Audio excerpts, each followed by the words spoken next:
there, lovely good afternoon and welcome to Camnet TV's Lunchtime Cafe. Thank you so much for joining us.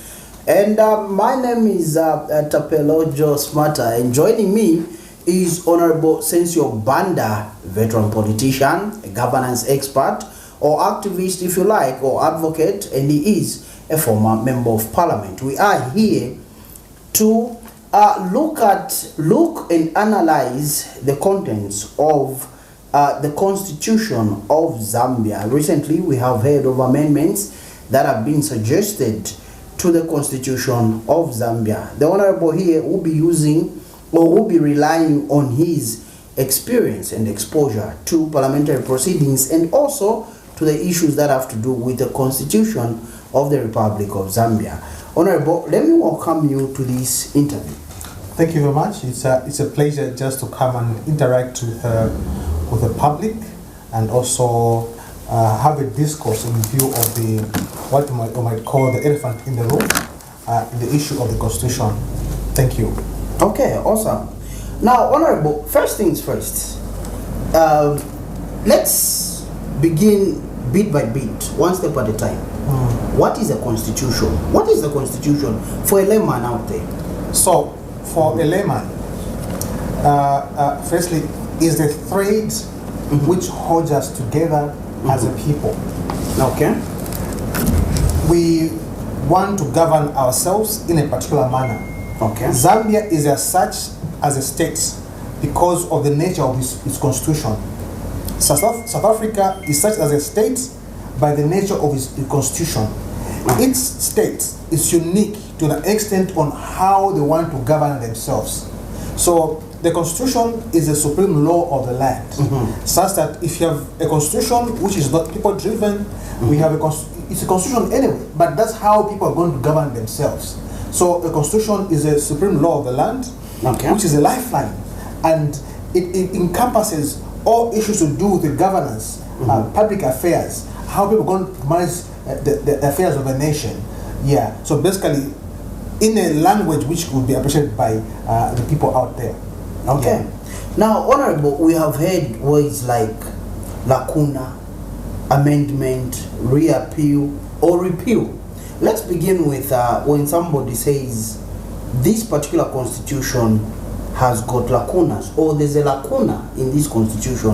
What are they trying to say?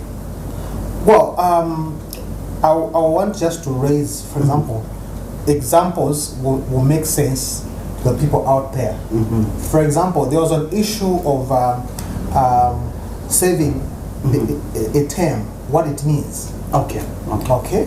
So in the Constitution, one provision provides that, for example, a term is 3 months. It's if you have served 3 years. Okay. However, in the same Constitution, it says you are deemed to have served when you are being sworn in.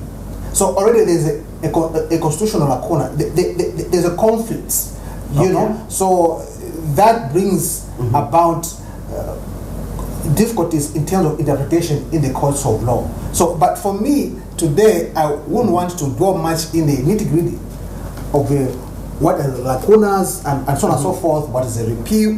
But mine today, my focus is I want us to discuss the elephant in the room. The Constitution Amendment. The Constitution Amendment, which has been proposed by the UPND government. Okay. I can see, Honorable, you are fired up. Quickly, we'll go on this short break. We'll be right back with Honorable HON.SENSIO BANDA here as we continue with the Lunchtime Cafe. Join us after this.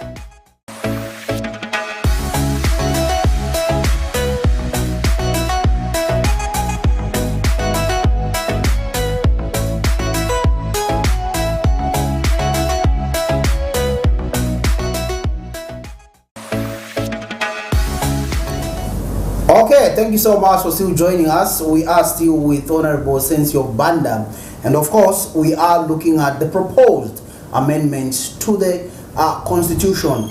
Honorable, first things first, we have received conflicting statements from part functionaries from the governing party, and again from government itself regarding the proposed constitutional amendments. Screaming headlines today are suggesting that the Minister of Justice, Honorable Princess Kasune, is saying that there's no draft. There's no draft. The process is yet to start. Honorable, let's delve into it. Yeah, before I can even delve into what was said, in view of the President's statements when he was officiating during the Women's Day in Kasama, and subsequently the pronouncement he made when he was in Mongo, to the effect that there was no need to actually go to the streets because people have not yet seen the draft of the Constitution for them to accept or reject. Again, there was a follow-up statement in which the President did hint to the fact that the youth have agreed, adding to what he said that the nation had agreed. But later on, during the course of the week, should have been last week, is that we heard how Mr. Hamasaka, who's a communication specialist, and for us to take him serious, that he did hint to the fact that there is a draft, and actually it was supposed to be gazetted within the course of the week and taken to Parliament, you know. And again, we had Justice Minister, who did hint to the fact that his office understand that the process has to be inclusive, transparent, must factor in divergent views, must be demand-driven, meaning that stakeholders ought to participate in this process, considering that the Constitution is the supreme law of the land. That is why in the preamble it does say, we, the people of Zambia, do give ourselves, meaning that even a dot or a comma, you know, or be a clause is contentious or non-contentious. Okay. The people of Zambia put it there after a thorough consensus building. There was a compromise, negotiation and compromise, and that was put in there.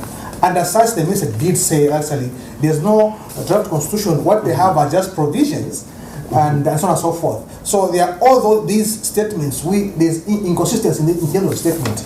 Okay. But before I go that end, I think the constitution making process has been quite a lengthy one in the case of Zambia.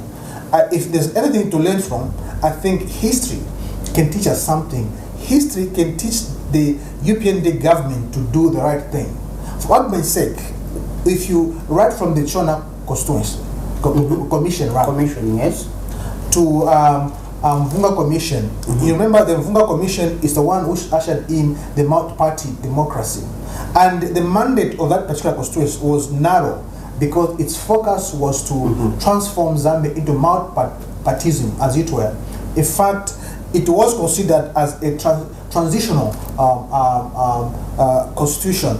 Okay. And then we had the next review, which was under John Manakatwe, which President Chiluba should have been in 1993, and that commission went round to collect views of the people, and then came also the Mongomba Commission.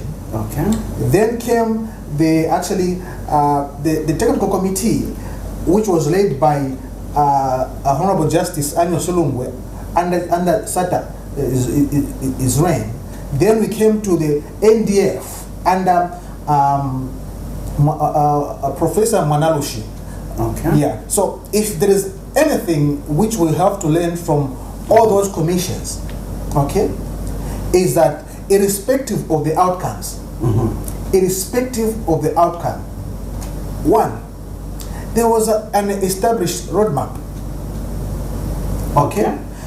For example, what happened in 1993 after the John Monakatwe Constitution, and in 1995 the recommendations were made by that commission.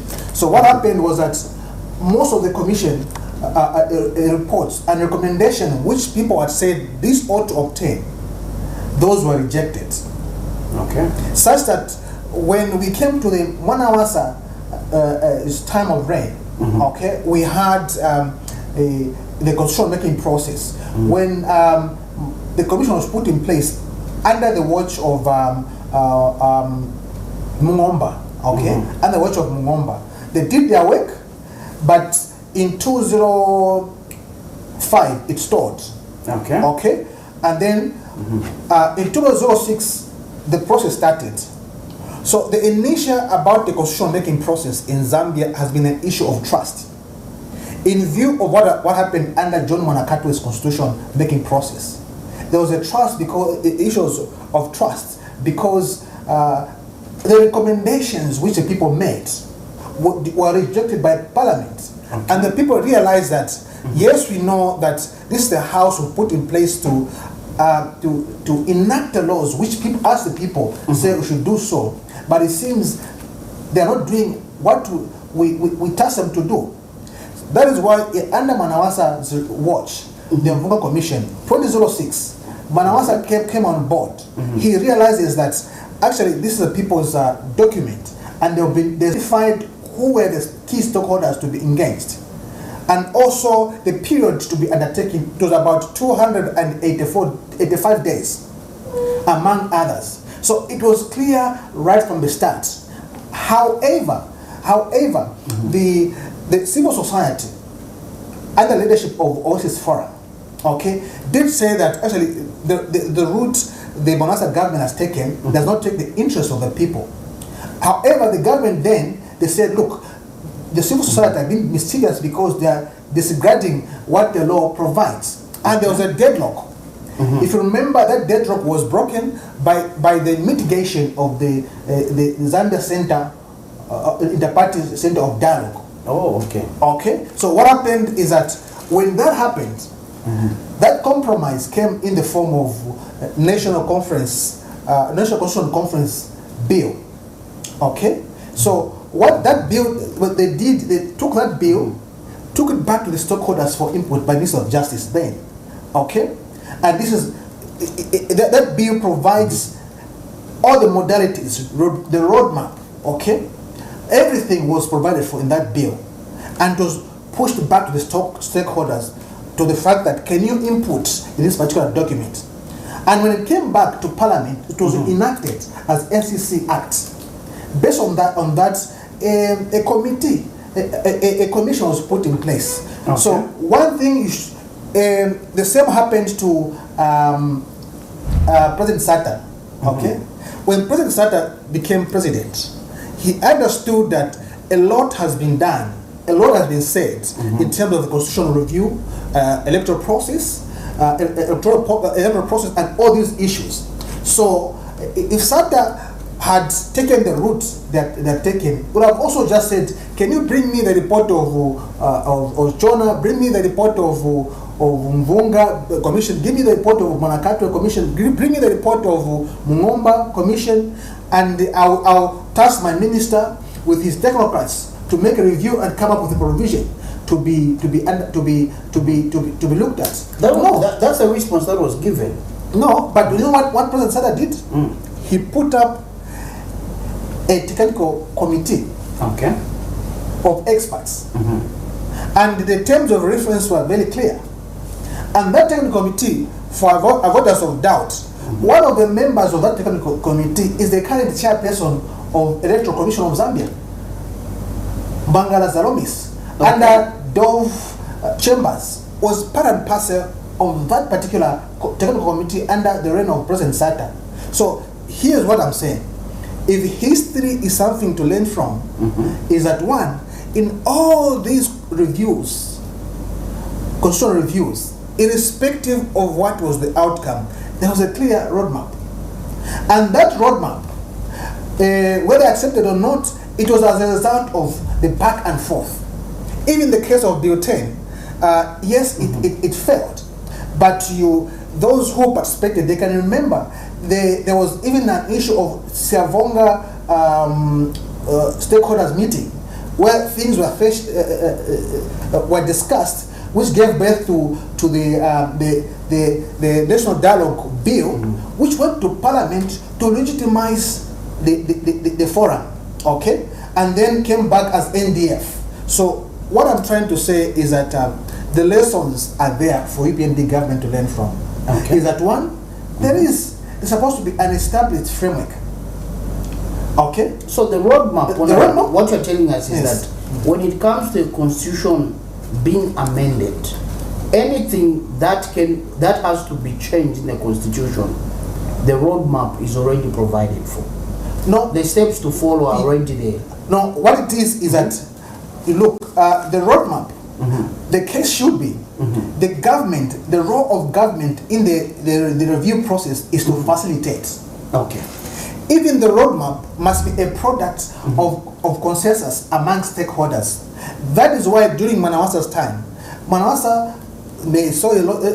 He said the roadmap was supposed to take 285 days, but the civil society under OSIS forum said actually we have another one for 71 days, and they had to reach a compromise of the roadmap to be followed, which was followed by the National Conference, Constitution for Conference. So Okay. the bottom line is that, firstly, what UPND government must learn from the past is that, one, there must be a roadmap. Two, is that there must be an established framework of dialogue. Okay. Like, for example, under Bill 10, there was the NDF. Under Mungomba's commission, there was the NCC. So what this does is that when you legitimize the forum, not that the forum has got the power to legislate, no, but is to give it to the mandate to go out there to collect the information.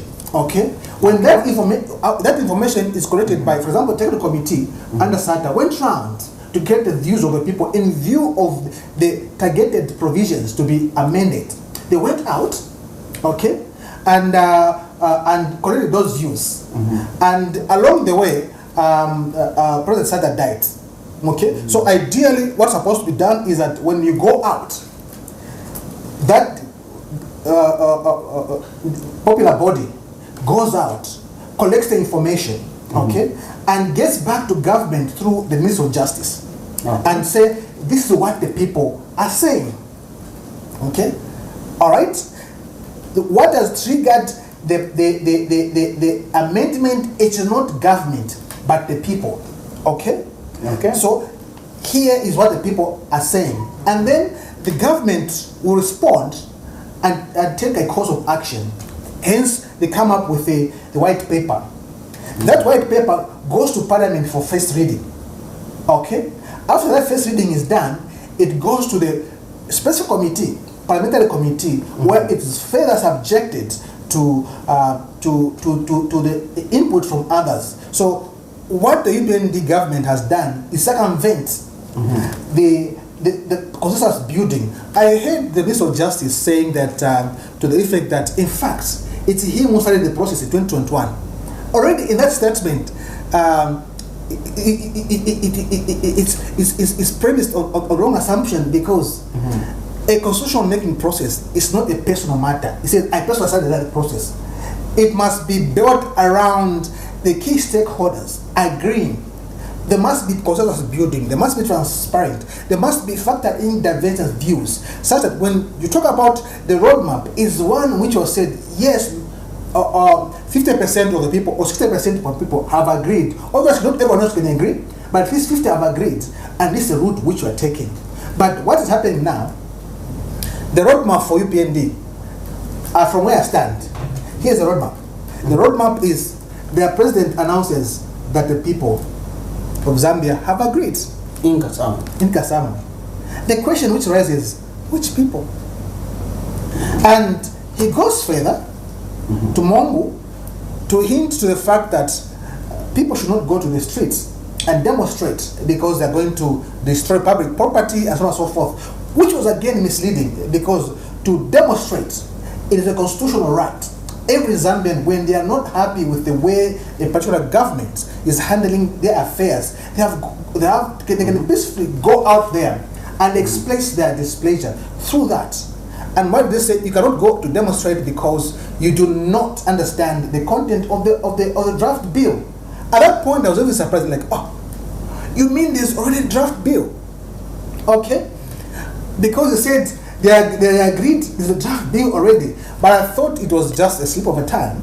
So was it or not? No, it wasn't, because why do I say so? What followed later is that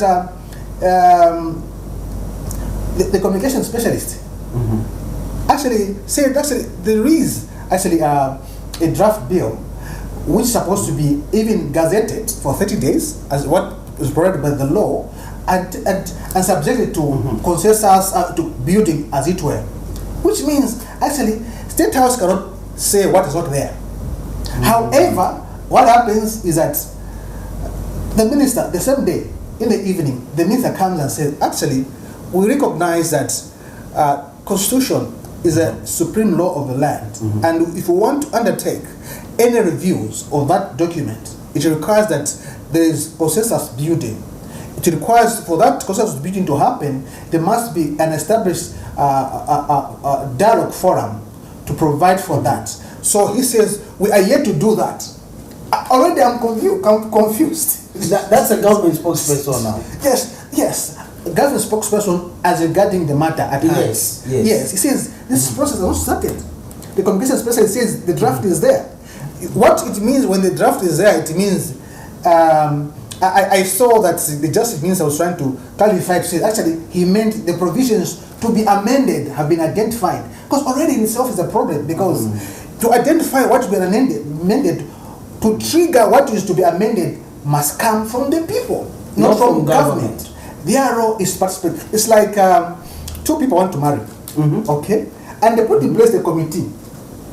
Okay, can you help us to prepare towards this marriage? So what is these people? Two people are discussing the matters. The committee comes and says, actually the venue we found already, and we bought your rings already, and you're marrying this year. But I said, no, actually we are not ready to marry this year because we don't have enough income.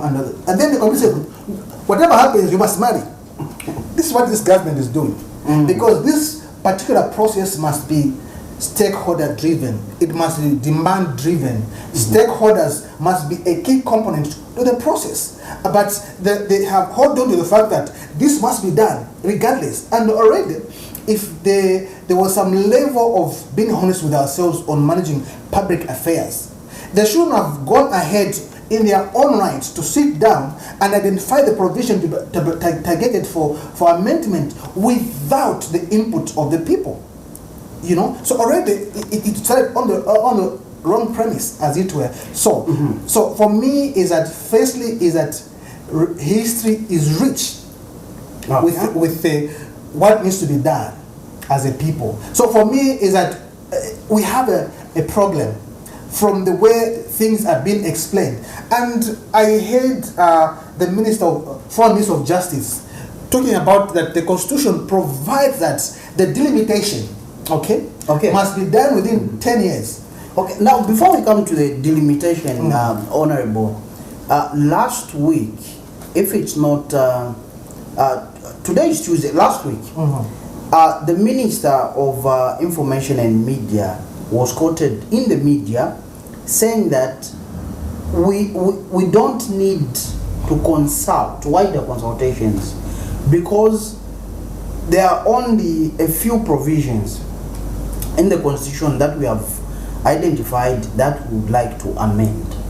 Now, you are telling us that those provisions, they need to be identified by the people, because this is the Constitution of the people of Zambia and not government. So in that sense, Honorable, there's already an anomaly there. Exactly. Because what it is that the trigger must not come from the government. Okay. The government in this process are facilitators. Okay. In the whole process. In the whole process. Okay. Their role is to ensure that there's this process in place, which is legitimized. Okay. Okay. So when we talk about an established framework for dialogue, we're not talking about a forum which will legislate the bill or the constitutional bill. No, we're talking about the process itself, because in constitutional making process means justify the ends, or process protects content. So for me is that they have raised a lot of issues as regards what needs to be amended. First and foremost, the issues I've raised, they are constitutional matters. They were entrenched in the constitution by the basis of the people's consensus. There was a process to that. And for them to be in the constitution, it is a result of a process which I have just spelled out. So if you want to change that, good there might be. We've got no problem for the proportional representative in parliament, or the quota system, or the mixed member representation. Okay. We've got no problem for members of parliament to be taken back to the council. But these provisions are, some of them are already in the constitution. But for you to change, whether they are contentious or not, they were an object of a thorough interaction, consensus building. There was a forum which was put in place. There was a clear roadmap which was followed, a platform in place, hence that constitution. And if you want to make any changes, an example, President Sata had the Chona Commission, had the Mvumba Commission, had the Mungomba Commission, had the in any case, what you could have done is to say, okay, fine, let me appoint the technocrats, which they have done themselves. Let appoint few people at the ministry to review and look what needs to be amended in view of recommendations of a previous reports. Okay, but you know what President Sata did? He appointed a committee. He understood that the Constitution is a people's document. The Constitution is a thread that holds us together. And as such, it is a product of the process and the consensus building and the coming together of all people, as he tells Zambia, so that if you might make changes, even if there are all these recommendations, SATA put in place a technical committee which went out to build consensus around the issues which were already identified, and say, do you think these are still relevant? Because times change, the dynamics change. Some of the provisions which could have been recommended then could have changed now. Go out, threshold the deals to people. So for me, the issue is that this government, they are telling us is that they'll prepare a document, okay? Because like I explained, what they could have been preparing right now to take to Parliament for first reading, or after that the parliamentary committee, is a document which have been as a result of consensus building.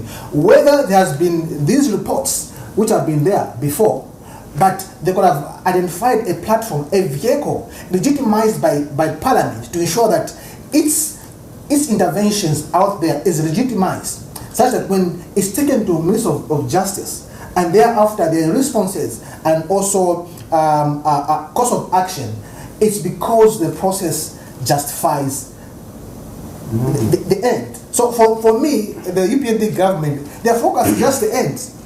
Nothing wrong with that.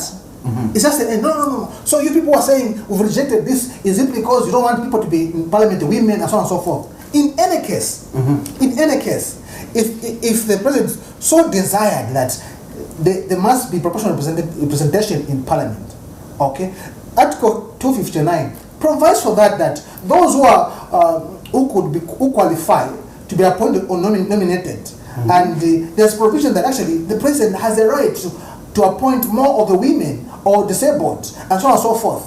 But the members say, okay? So out of the 8 members of parliament, nominated members of parliament, how many has the president appointed? Okay, women. 1. Out of the 8?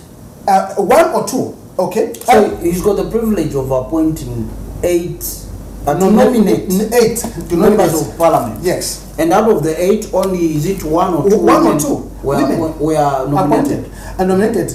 And now the question, among those 8, how many are youths? Nothing. How many are disabled? Nothing. So the question now is, why now? Yes, because that's what the Zambians are asking.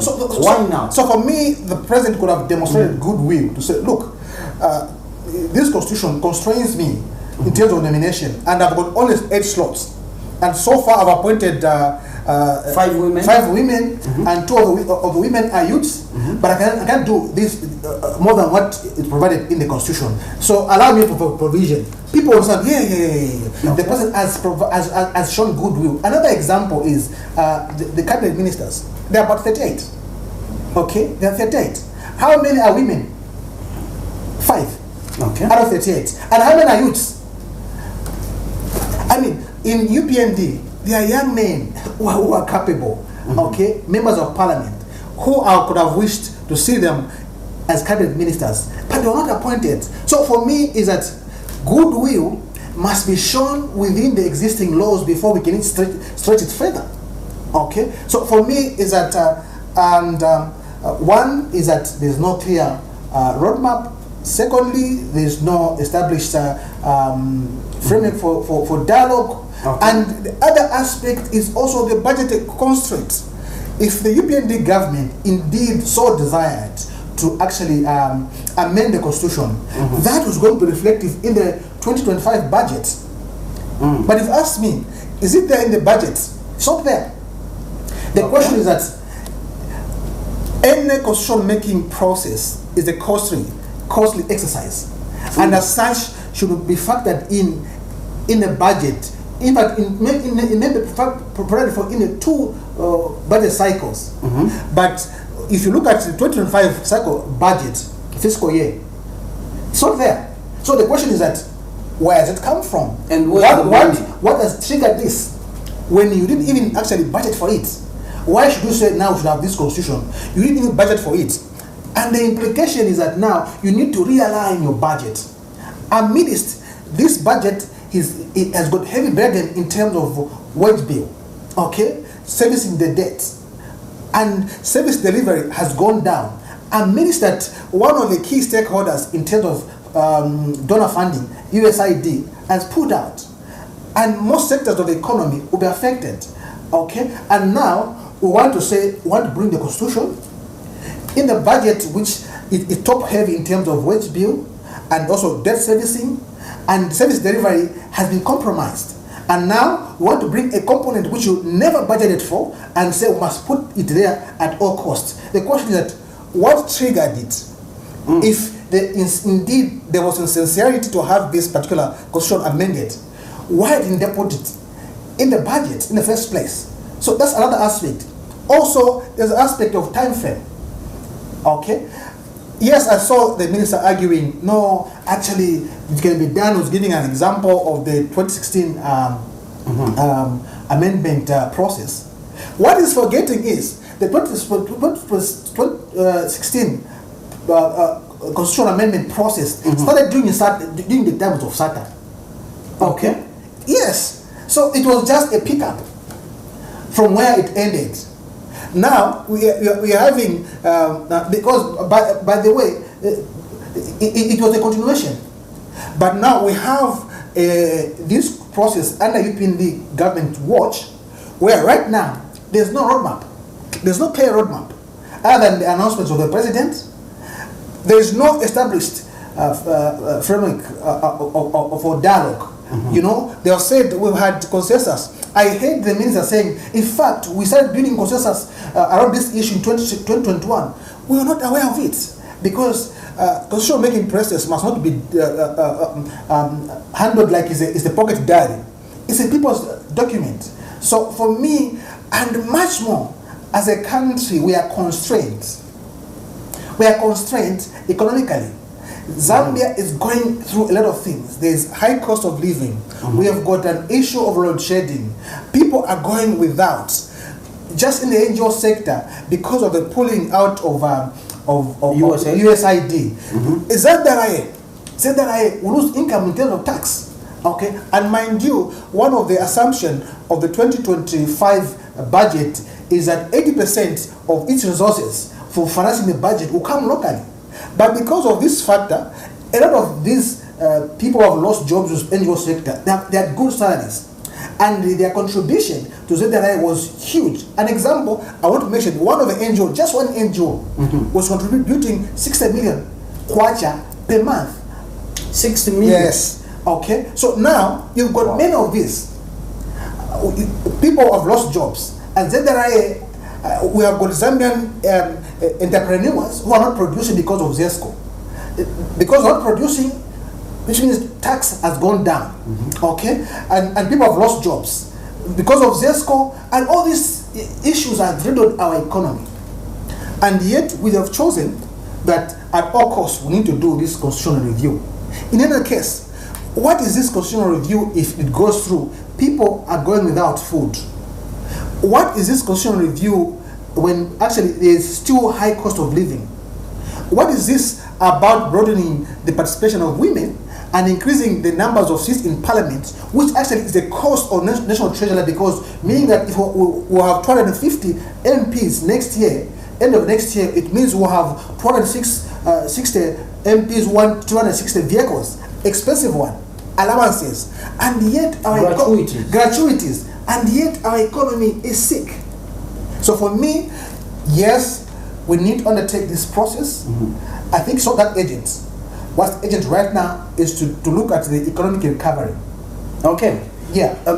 Just on that one, for the viewers that might not know, Honorable, you correct me if I'm wrong, but sources from National Assembly are suggesting or are revealing to us that last week members of Parliament received 1.5 million each as gratuity, and they are yet to receive 1 million this week as gratuity, 2.5 million altogether, when some in their constituencies they don't have piped water and they're still grappling with load shedding. Now, Honorable, let's come to the issue of delimitation.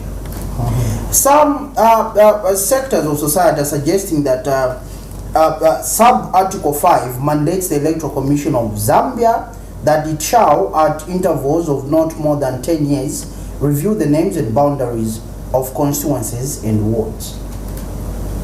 What do you make of that? And you know, our colleagues have made an issue of that. Let me give an example. Okay. The Constitution provides that actually census has to be taken within 10 years. Okay. Yes. The first census was undertaken in 2010. Okay. When was the next census undertaken? 2022. Okay. Okay, 2022. It was 12 years later. So are they? Oh, it was 12 years later. Yes. Yes, 2022. Yes. So are they saying that that violation of the Constitution had serious consequences in terms of how the country is being run? Because whichever way they're looking at it, it's a Constitution. So the argument is that no, we are violating the Constitution of Zambia if we don't do the delimitation within 10 years. But already themselves, when they 2021, if they knew that was a violation and census should have been done 10 years, they should have immediately done that. But they didn't. And today, when it suits the powers that be, they say we cannot break the law. But what amazes me is that at their own will, they're able to break the violate Constitution. For example, how they appointed the member of leader of opposition in Parliament in violation of the Constitution. You've seen how actually the ECZ, even when a matter is in court and the matter has been pronounced by the courts that the elections can go ahead, and they go ahead anyway. Now, here's the thing. Here's my take. Okay, yes, we want this delimitation to go ahead and to be rubber stamped by the amendment of the Constitution. So now, already the ECZ has got that technical team which went out to collect views. If you remember, there was issue around it. Okay, and already there is also a disputed Zamstat statistics. Okay, so now here what happens? What the government are prepared as a provisions. They'll come up with a white paper. Okay, it goes to to Parliament for first reading, and then goes to the Parliamentary Committee for further interaction, and then it will go back to Parliament. When members of Parliament say that, according to what people say, we have 250 constituencies, it ends there. So that is thrown back to the Electoral Commission of Zambia. And here is the Electoral Commission of Zambia, which can easily violate and overlook what the court have said about a matter. Okay, so now here's the thing. If you look at the discredited census report which came out, it shows that Northwestern, the population growth is more than that of Luapula and Muchinga. Okay. So now here's the catch. The issue is that one of the key factors to do delimitation is the population. So the ECZ will get that same discredited census report and say, based on the population, the provinces which have grown so much are A, B, C, D, which would be Western, Northwestern, and even Southern. They could get more, more constituencies than other provinces. Okay, so what that entails is that, irrespective of what happened in 2026, okay, even if President HS narrowly escaped the elections, he wins, for example. Now, considering that there are more constituencies in Western, Northwestern, and Southern, he will still have numbers in Parliament. Okay? Wait, Honorable. When Zamstats released that statement, there was an uproar. We witnessed what happened at Mangusha, where the chairperson, a Dr. Bayani, said, this is not what we agreed upon. These numbers that you've revealed are not the numbers that we agreed upon. So now, this particular report from Zamstats, a government institution with professionals, are now in void. Okay? Then, when the president was swearing in, I think, is it commissioners for the Anti-Corruption Commission at State House, he did make mention that we are 20 million people. However, according to Zamstats, we are 19 point something million. So we'll stick to that. Okay? So now, just by saying that what we agreed upon and this report that you've produced is not what we agreed upon. Meaning, for me, that is suggesting that there was a secret meeting that was held to discuss that you have to produce such numbers. And since these are professionals and they can be coerced, they stuck to the numbers that they thought, these are the numbers, this is the population of Zambia. Now, Honorable, you're bringing up an aspect of strongholds. We know that Western, Southern, and Northwestern, these are the UPND strongholds. And they have been growing over time. So, meaning that, according to you, if the delimitation process goes ahead, it will mean that a constituency like Nalikwanda or Mongo Central can be cut into 3-4 constituencies. What it is that one of the key factors to delimitation is population. At times you find that the land can be vast, but there are no people. It's a park. Okay, yes. It's a park. So it can be vast, but it's a park. But there are no people. But no people. Okay, so there will be no trigger to have that delimitation done in that particular instance. Okay. But the growth rate, the population growth has got an impact on who gets the bigger share of this delimitation. And that is why you saw Dr. Bayani pushing to say, no, actually, you've left out in view of about 15 words, whatever the numbers. So according to him, he wanted more numbers. More numbers. In Southern Province. It's all about, the focus was about delimitation. Okay. The focus about delimitation, because one of the key factor about delimitation is the population. And today, they are telling me, in last census, Luapula, Northern, and Luapula Northern, Luapula and Chinga were growing faster than Western. But suddenly, that's flipped. Okay? They're saying that Western is growing faster than. In the last census, Northern Province was growing a little bit faster. There was a small difference. But I say, okay, Northwestern has supersedes with so much. So for me, is that we need to see through this matter, you know, because whatever is being said is a smoke screen. So if it's a smoke screen, Honorable, Yeah. then why are we then taking advantage of the majority citizens, allow me to use this word, the majority citizens' ignorance, and we're now beginning to be inconsistent in our statements just to confuse the masses so that we can push one or two things in the constitution that the people of Zambia haven't agreed. Why is this happening and why now? You see, I cannot answer for them, but all I can say, Using your political lens. yes, I can answer for them, but all I can say is that today the dollar is at 28. Exactly. Today, you look at minimum is at 400. Today we've got serious load shedding. Even with the water which has come now, there's an explanation how much when the water goes to the plane, it becomes low. Okay, that you know, today the health care system services has deteriorated. Service delivery has deteriorated. You know, we are no longer talking about universal coverage of health delivery. Today, people are going without. So why is this a priority? So now, why not address such issues? now the issues have been on these issues, and then now you switch the lens to say we need to do the delimitation. I mean, as Zambians, we're not gullible as that what people might think. Is this We're able to process see necessary, through. Honorable? Look, it is necessary.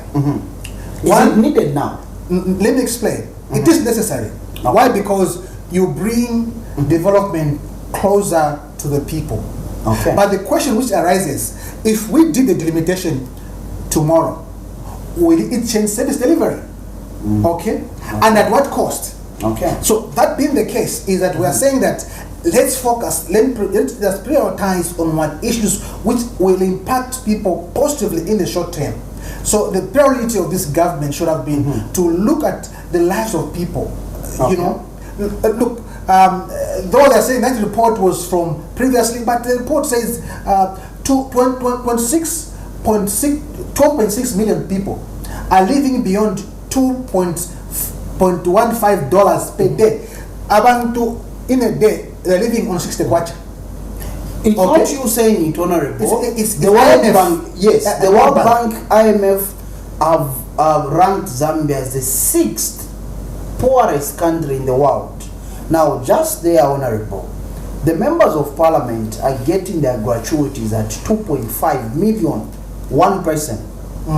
Now, if we multiply obviously 2.5 million by 150 constituencies, 150 members. Plus the 8 nominated. Oh, plus the 8. I multiplied the only 150. We are having, Honorable, 375 million being given to individuals, some who do not even show up in their constituencies. Now, if we increase the numbers to 200, we'll be giving people every year 500 million going to 200 individuals in the August House.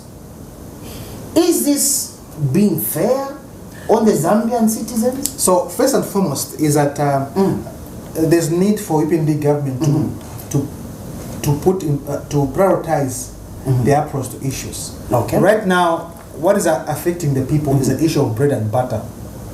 You know, they need to address these issues. They need to address the issues to do with load shedding. On the economic side, they need to stabilize the economy, deal with the overboiling inflation. Right now, the food inflation is at 20%. You know, and so what I'm saying is that delimitation is not. There's nothing wrong with in itself, but right now, at what cost? Because if we do the delimitation today, the resources are supposed to go to healthcare, for instance. You know, will go to the new members of parliament. In any case, for me, is that they're saying that we want for equal representation of men and women, youths and different abled persons. I think is that like I said, Article 259, if the president so desired, he could have said, okay, we'll identify the youths in this coming election who are going to fund to demonstrate the goodwill on adoption process. Or even after that, even on the nomination, so we will ensure that so many as a party will support them. So that can be done, and then we wait after 2026. We do a constitutional review process which is inclusive, which has got a broader consensus, a constitutional review process which will have the clear roadmap, and it will have a legitimized dialogue for the forum for dialogue, and that which will take the views of the people. The rush is not justified. It can wait. So if today more MPs are in parliament, or women, or youths, or what impact will it be on the economy? It's zero. In fact, you have even a drain on the economy. Let them stabilize the economy, and then when, for example, 2026, if the people say, yes, UPND, we want to continue, they stabilize the economy, and then look at how they can broaden the parliament through a delimitation. So for me is that I'm not averse to all the proposition, what they have said, but what I'm saying is procedure must be followed, because the Constitution is a people's document. It is a thread what holds us together. We are such called a state, a government of Zambia, because we apply ourselves within a confine of the Constitution. And this Constitution, we gave ourselves as a people. And if there will be any amendment to be effected, will be that which is people-driven or which is citizen-driven. We cannot have a few elites, the executive, sit down in their own wisdom and cherry pick that which you think is ought to be amended. True, it may be, but also that must be subjected to the consensus of the people. Is this what we want? Because the trigger can come from anywhere. Okay. Because even the executives themselves, they're stakeholders. UPND is a stakeholder, like any other political party. So I think for me is that the initiative right now by the UPND government should be able to deliver on the promises they made to the people, to improve the livelihood of the people. And let us go in an election. After that, when the people give them a mandate, now they can say, now, let's do the delimitation. Or let's do the proportional representation in parliament of women. Let's do the quota system. Let's ensure that MPs are part and parcel of the council, and so on. So I've got no problem, but it's the rush. And I've raised why I'm saying it's the rush. It's the rush because, one, not clear roadmap. Two, not establish direct forum. Three, there's no budget provision for the process. For the process in the 2025 budget. And already, even without all this, already what we're being told that the draft is ready. Who's fooling who? I mean, we need to know. Honorable, before we go, I know we are winding up under 3 minutes, Honorable. I've got like 3 items that I need you to look at, each a minute. State prosecutor today suggested that, is it today or yesterday, suggested that the state prosecutors should go to Madam Edith Nawakwi's house and find out if she's really sick and why she hasn't been coming to court, because her lawyers have informed our respected courts that she's unwell, she's indisposed. So how do you look at this? Let's begin. 1 minute on that one. Before you become president, you come from a family. Okay. Before you become a minister, you come from a family. Before you become a member of parliament, you come from a family. Before you become a lawyer or a judge, you come from a family. The issue is that, yes, they're talking about justice, but justice without compassion is pure evil. Okay. So for me is that to the length that people are stretching this is not helpful. Where is the empathy which comes from what families we come from? Where is the humane which is supposed to display among one another? Yes, we are politicians.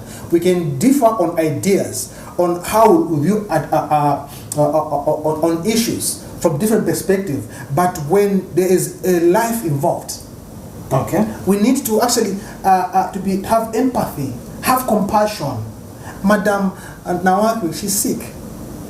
She's sick. Okay? And today, in your own wisdom, nango mutima washan uyu. Once a door na mutima washan, whereby somebody is sick, you even send people to go and check on her. No, let's behave like we are human. This is not right. This is not the Zambia I know and I've known. This is not the Zambia which I lived in when I was young. You know, we were the Zambia where at my when dad didn't have relish, he would go on a net, but that they would give him some mpusa wanama, and then we get. But the Zambia we're having right now is so amazing that you can go to the length to go to a person who's sick, terminally ill. Please, let's be humane, you know. So the magistrate was in order to reject the exactly. I'm glad that the magistrate did that. That's being human. So you see, this government come, government go. Even in view of the constitution, look, government come, government. We have had UNIP, MMD, PF. Now it's UPND. Government go, come and go, but the constitution and the state is in perpetuity. Okay. Yeah. Honorable, another matter, a minute and a half that we're remaining with. Stakeholders, political actors have called on the state to have leniency on Honorable Geoffrey Bwalia Mwamba. Is ill, and these calls have come from different sectors. Your 2 cents. If I was on the opposite side with Honorable Mwamba, I wouldn't wish that even on my enemy. What it is that as a country, ubuntu.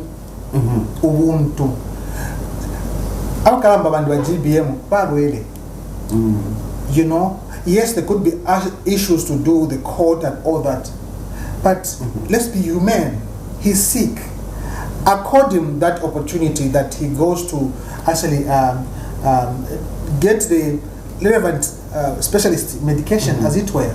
So, even me, on this platform, I don't know whether ni makateka ningalanda ko, nangaluma DPP, nangaluma nani. Please, tumfuyeni ko luse, tapapata, patandize na GBM, so that he goes for specialist treatments. Before we are politicians, we are humans. So let's be humane in how we handle public affairs. Is this how? Because power is transitory. Today you are here, tomorrow you won't be there. Is this how you want to be treated? No, we cannot continue on this trajectory. Let us behave like people who have got empathy for others, irrespective of our divergent views over public affairs. And that's my take. Okay. Yeah. Honorable, let me thank you more sincerely for coming through and for having this discussion with us this afternoon. Thank you so much. All right, thank you. Okay. Viewers, there you have it. That was Honorable HON.SENSIO BANDA, a governance actor, a political actor, and also a former member of parliament, a politician with many years of practice. He was here with us discussing constitutional amendments, proposed constitutional amendments. I have been your host, Tapelo. Joe Smarter is my name. On behalf of my director, Mr. Lungu, upstairs, it's bye-bye. We'll see you when you see us. Good afternoon.